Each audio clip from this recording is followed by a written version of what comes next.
Om Swastiastu. Om Awiganamastu Namasidam. Astung Kara. Atas waranugraha Ida Sang Yang Widewasa, kita masih diberi waktu untuk menikmati cerahnya sinar matahari. Dan semoga dengan sinar yang maha suci itu dapat menerangi pikiran kita dari segala arah. Baik umat sedharma, khususnya generasi Hindu dimanapun tengah berada saat ini yang saya hormati. Begitu saya mendengar informasi bahwa Dirjen Bimas Indo Republik Indonesia dan Arjuna Digital mengadakan Lomba Dharma Wacana, hati saya merasa terpanggil untuk mengikuti Lomba Dharma Wacana ini. Benar saja, setelah saya melihat bagaimana terkesannya saya, rasa bangga, takjub, melihat teman-teman seusia saya sangat pintar-pintar dan pandai merangkai kata demi kata menjadi sebuah kalimat yang menyejukkan hati. Ingin rasanya saya seperti mereka, tapi seperti pepatah Bali mengatakan, luwir sudah mua narung sasi. Seperti si kunang-kunang yang tak tahu malu ingin menyamai sinar bulan. Kadiwiku durung wikan dereng pajar sampun ngajar aja. Tetapi sedikit pun tidak ada rasa untuk saya bersaing. Di sini hanyalah sebagai jalan untuk melakukan kewajiban saya sebagai generasi Hindu. Dan sebagai jalanan bakti kehadapan Sang Yang Kawi Agung. Baik umat sedharma, pada kesempatan yang baik ini, saya ingin mencoba mengutarakan suatu kebenaran tentang bagaimana kita hidup sebagai manusia ciptaan Ida Sang Yang Widewasa yang mempunyai dua sifat, yaitu sebagai makhluk sosial dan sebagai makhluk individu. Memang kedengaran sedikit sombong ketika mengatakan suatu kebenaran, tetapi itu tidak salah, karena kebenaran itu berbeda dengan namanya benar. Kebenaran itu dimiliki oleh semua orang, tergantung sekarang dari sudut mana dia menilai sesuatu yang dianggap dia benar. Beda halnya dengan yang namanya benar, itu mutlak, itu hanya ada satu, dan kita tidak tahu itu apa itu benar, kapan itu benar, dan siapa itu benar. Suatu contoh, ketika kita mendapat soal di sekolah, pilihlah jawaban yang benar. Apa kita pernah melihat atau mendengar, pilihlah jawaban yang kebenaran? Nggak ada kan? Baik umat sedharma yang saya hormati, kita hidup sebagai manusia, ciptaan Ida Sang Yang Widewasa adalah yang paling utama jika dibandingkan dengan ciptaan Ida Sang Yang Widewasa yang lainnya. Seperti tumbuh-tumbuhan yang hanya mempunyai bayu atau tenaga untuk bertahan hidup yang dinamakan dengan eka permana. Ada juga binatang yang hanya mempunyai bayu dan sabda atau tenaga dan suara untuk bertahan hidup yang dinamakan dengan dwi permana. Beda halnya dengan manusia yang diberi lengkap oleh Ida Sang Yang Widewasa. Seperti yang tertuang dalam kitab Sara Samusjaya Seloka 4. Apa nikang dadiwang utama juga ya. Nimitan yang mangkana wenang tumulung awaknya sangking sangsara. Maka sadananing subuh karma inganing kodamaning dadiwang ika. Menjelma sebagai manusia adalah yang paling utama karena mampu menolong dirinya sendiri dari kesengsaraan dengan selalu berbuat dharma. Itulah pentingnya menjelma menjadi manusia. Apa kelebihan manusia? Ida Sang Yang Widewasa menganugerahi kita berupa pikiran. Dengan itu manusia disebut dengan tri permana. Karena Tuhan memberikan kita kelebihan, maka Tuhan juga memberikan tugas yang lebih kepada manusia, yaitu mengatur alam. Yang dimaksud dengan mengatur ialah menjadikan alam itu seimbang, baik di alam skala maupun alam niskala. Karena konsep agama Hindu adalah mencari keseimbangan. Suatu contoh, pada saat Hari Raya Galungan, kenapa kita memotong babi? Coba kita perhatikan bersama. Satu induk babi mempunyai anak 12-14 ekor. Sekarang satu induk babi itu punya anak 2 kali per tahunnya. 14 tambah 14 28. Itu baru satu induk babi. Bayangkan sekarang ada 5 ekor induk babi. Nah, berapa ekor babi itu lahir per tahunnya? Jika itu tidak dipotong, maka akan lebih banyak populasi babi daripada manusia. Dan tidak lagi manusia yang makan babi, tetapi babilah yang makan manusia. Begitu juga yang lainnya. Lalu bagaimana dengan ajaran ahimsa yang artinya tidak boleh menyakiti dan tidak boleh membunuh? Dalam ajaran agama Hindu, kita boleh membunuh apabila dipersembahkan untuk yatnya, yang dinamakan dengan dewa puja. Yang kedua, kita boleh membunuh apabila dipersembahkan kepada tamu, yang dinamakan dengan atiti puja. Yang ketiga, ada yang namanya wewenang kepaten, yang artinya boleh kita membunuh apabila itu membahayakan diri kita sendiri, seperti kalajengking, kelabang, ular, dan lain sebagainya.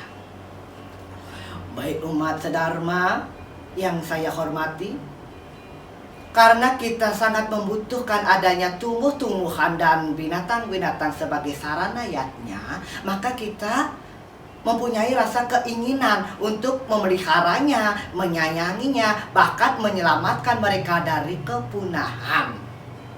Nah, kita sudah melakukan hal tersebut. Pada saat tumpek warige, kita memberikan selamatan kepada tumbuh-tumbuhan. Begitu juga pada saat tumpek uye, kita memberikan keselamatan atau selamatan kepada binatang.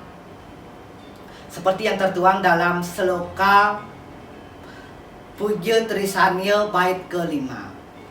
Om kesamo swama maha dewa sarwa parani hitan kara mamoce sarwa papewja palaya sadau siwa.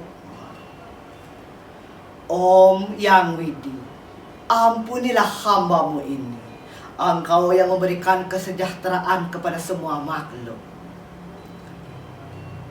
Dari Sloka Puja Trisanya tersebut dapat kita maknai bahwa kita hendaknya harus menyayangi semua makhluk hidup, sama halnya seperti Ide Sang Yang Widewasa menyayangi alam semesta ini. Nah, itu tadi hubungan manusia dengan makhluk lain. Lalu bagaimana halnya dengan manusia dengan manusia? Itu sangat lebih erat hubungannya. Coba ingat-ingat. Dari kita baru lahir sampai sangkalantaka menjemput kita, kita sangat membutuhkan adanya orang lain. Seperti baru lahir, kita dilahirkan oleh seorang ibu, disayang, dibesari, diberi makan, diajari berbagai hal. Begitu pula dalam hal kegiatan sehari-hari dalam masyarakat, kita sangat membutuhkan adanya orang lain. Pira sakti wangsa nunggal. Seberapa sakti orang itu hidup sendirian. Karena kita sangat membutuhkan adanya orang lain, maka kita terdorong harus mempunyai rasa kasih sayang dan saling menghormati. Dalam ajaran agama Hindu disebut Tatwam Asi. Aku adalah kamu, kamu adalah aku. Menyakiti kamu berarti menyakiti aku, dan menyayangi kamu berarti menyayangi aku. Ingat, kita adalah satu. Wasudewam Kutumbakam. Kita semua saudara. Bila orang itu sedih, maka kita merasakan kesedihan itu. Bila orang itu senang, maka kita ikut berbahagia. Inilah yang disebut dengan konsep salunglung sebayan tako paras paros sarpenanya. Susah senang kita rasakan bersama untuk menuju kedamaian. Duduk sama rendah, berdiri sama tinggi. Seperti yang tertuang dalam kitab Saresa Muscaya Soloka 136. Apa nikang kahat eri uripnya, apa nimitanian angilangaken perananing ike. Tatan arimbawa keteu ikang sanukane riawaknya, ieu angen-angennya rilem. Jika seseorang menyayangi akan hidupnya sendiri, mengapa dia harus membunuh atau menghilangkan nyawa orang lain? Ini sama sekali tidak ada ukuran sendiri-sendiri. Jika orang itu berbahagia, maka kita juga merasakan kebahagiaan itu. Itulah yang dijadikan cita-cita. Makanya kita harus mengintrospeksi diri. Mulat sarire, mulat melihat sarire diri kita sendiri. Membuang rasa ego, rasa aku. Seperti nyanyian di Bali. Aduh, ngaden awak pisau depan anak yang ngadanin dan lain sebagainya. Baik umat sedharma yang saya hormati, itu tadi manusia sebagai makhluk sosial. Lalu bagaimana halnya manusia yang disebut dengan makhluk individu? Ada beberapa hal yang harus kita lakukan sendiri dan itu tidak boleh diwakilkan.